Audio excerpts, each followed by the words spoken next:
News, in the end, they had to settle for the silver. That's the medal the Barbados men's volleyball team returned with this afternoon after falling in the final of the 2014 Caribbean Championships to host Trinidad and Tobago last night.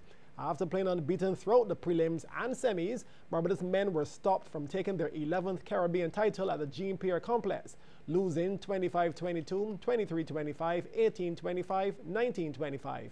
The Bajan women were outside the medals, ending in 4th place. Both men's and women's national teams arrived at the Grant Tilly Adams International Airport today, and the captains are already planning for the 2016 tournament. We knew that the tournament was going to be a tough tournament. We knew that every game we had to play as a final. In the end, we didn't come up victorious, but we put 110% into each match, and just unfortunately, we just got silver. Our team has a lot of younger players. We're in the rebuilding stage. Well, all in all, it's still a little disappointing not medaling at this tournament, but we can still boast that we came up with 2 individual awards for the team.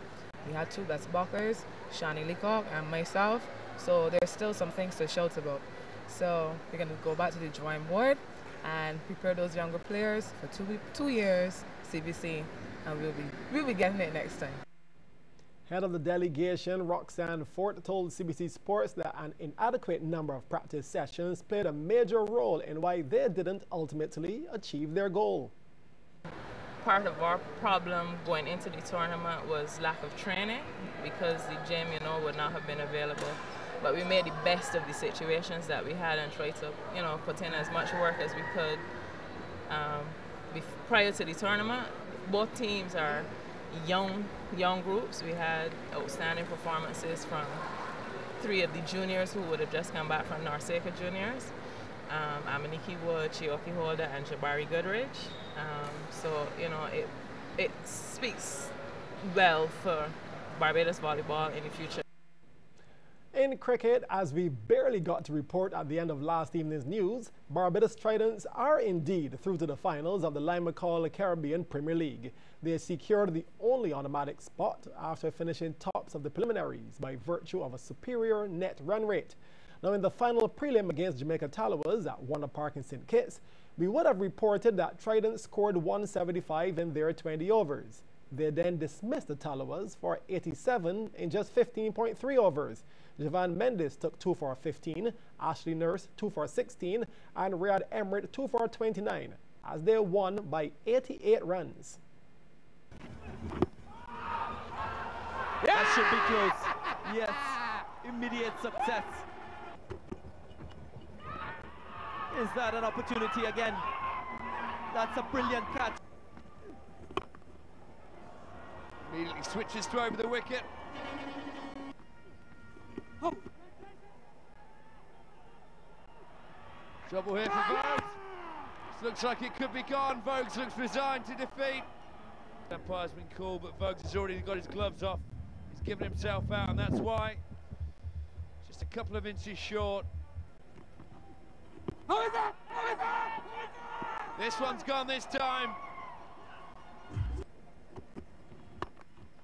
Smashed down the ground. Will this be a great catch? Great catch down and long on.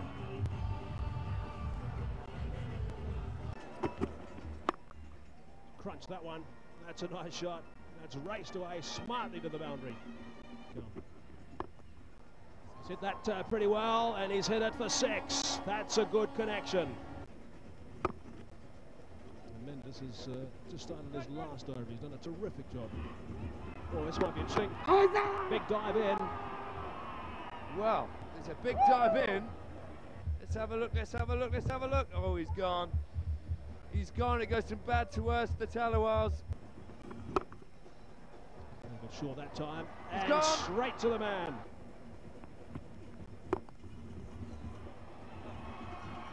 Snatched out of the air. He always puts himself in those run-scoring positions.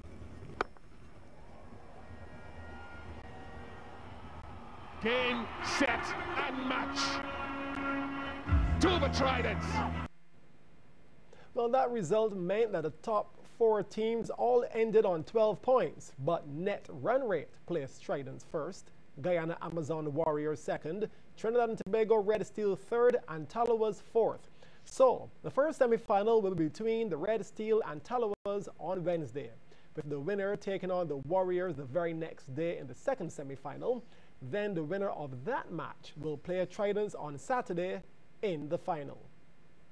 Veteran West Indies left-arm batsman Shivnarine Chandapal has slipped one place in the International Cricket Council Test batting rankings. Chandapal, who turns 40 next Saturday, is now 6th, but remains the highest-ranked West Indian batsman, and the only one in the top 20. Left-handed stroke maker Darren Bravo lies 22nd, while opener Chris Gayle, who recently played his 100th test, is 27th. Chandapal has the chance to improve his ranking when West Indies square off with Bangladesh in a 2-test series next month. The batting rankings are headed by Sri Lankan left-hander Kumar Sangakkara, who has regained that #1 spot following his double century in the first test against Pakistan last week. South African A.B. de Villiers, who previously was a top-ranked batsman, has fallen now to second. Meanwhile, Kemar Roach, the highest-ranked West Indies bowler, has also slipped one place to 11th in the bowling rankings. The right-arm pacer recently made a comeback to international cricket after being ruled out by a shoulder injury, which required a surgery. He burst back onto the scene with a 15-wicket haul against New Zealand in the Black Caps' 3-test tour of the Caribbean. That was earlier this year. South African speedster Dale Steyn continues at the top of those bowling rankings. We'll have more cricket later on, but now on to football. Barbados suffered another defeat yesterday in the CONCACAF Under-15 Girls Football Tournament in Cayman Islands. Playing at the Ed Bush Sports Center, the Bajan Lasses went down 7-1 to Bermuda. Shante Carrington had scored for Barbados in the 20th minute to make the score 2-1. But Bermuda rattled off 5 unanswered strikes in what then proved to be a lopsided affair.